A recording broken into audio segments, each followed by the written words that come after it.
Salut tout le monde, c'est Nelvea-chan, je vous retrouve aujourd'hui pour une nouvelle vidéo et on va faire une mise en couleur.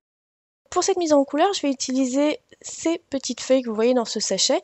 Donc ce sont des tamponnages que l'on m'a gentiment offerts et envoyés donc par la poste il y a un petit moment.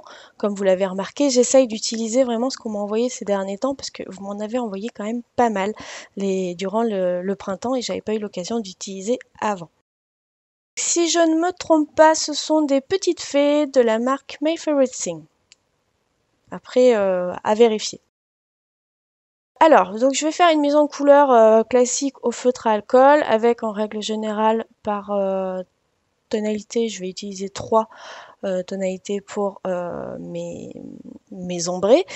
Si vous débutez dans les feutres à alcool ou dans la colorisation en général, je vous invite à regarder la série de vidéos que j'ai fait sur le sujet. Donc vous avez toute une playlist sur ma chaîne qui s'appelle Tout savoir sur les feutres à alcool. Alors je sais, ça paraît beaucoup, il y a 4 vidéos, mais en même temps, si vous voulez vraiment savoir tout ce que moi je sais sur les feutres à alcool, eh bien je vous invite à aller regarder ces 4 vidéos.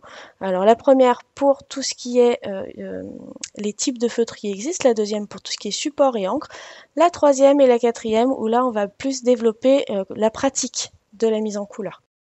Parce qu'on me demande encore souvent comment on fait et du coup c'est vrai que à chaque fois je réponds vous avez une série de vidéos. C'est un peu pour éviter de me répéter tout le temps en fait que j'ai fait cette série de vidéos. Bref.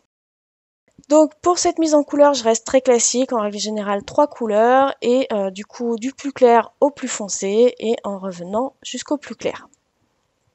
Voilà, d'ailleurs j'ai fait une petite demoiselle blonde et c'est très rare parce que jusque là j'avais pas trop tenté le coup parce qu'il me semblait pas avoir vraiment des couleurs qui iraient bien pour faire une chevelure blonde et puis finalement je me rends compte qu'en fait cette combinaison elle marche vraiment pas mal. Donc je vais aller me la noter dans mon cahier de dégradés, dans mon petit carnet de dégradés, on va appeler ça comme ça. Parce que je voudrais surtout pas l'oublier. Voilà.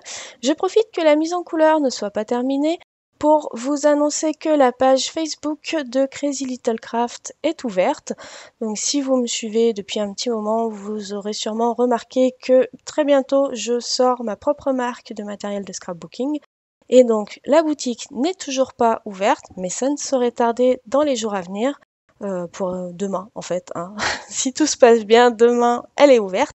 Et du coup, en attendant, j'ai mis à disposition la page Facebook. Donc si vous voulez rien rater, eh bien je vous laisse aller y voir. Je vous mets le lien en barre d'infos directement. Donc voilà pour le blabla. Je vous laisse continuer cette petite mise en couleur et je vous retrouve sur la fin.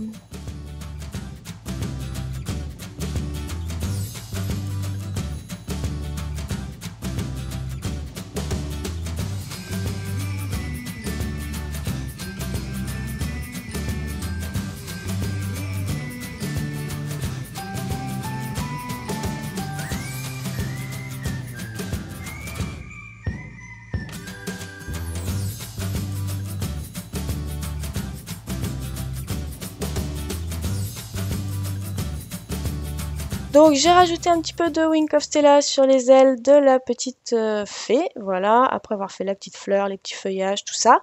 Je vais essayer de vous montrer les paillettes, mais enfin je galère un petit peu, je ne sais pas pourquoi en ce moment, j'ai un peu du mal à vous montrer des paillettes, j'ai l'impression à l'écran. La vidéo touche à sa fin, j'espère que cette petite mise en couleur vous aura plu. Bien évidemment, il y aura une vidéo avec le montage de la carte qui inclut cette petite demoiselle avec sa jolie petite fleur et ses petites ailes. Et en attendant, moi je vous fais plein de gros bisous et je vous dis à très bientôt. Bye bye!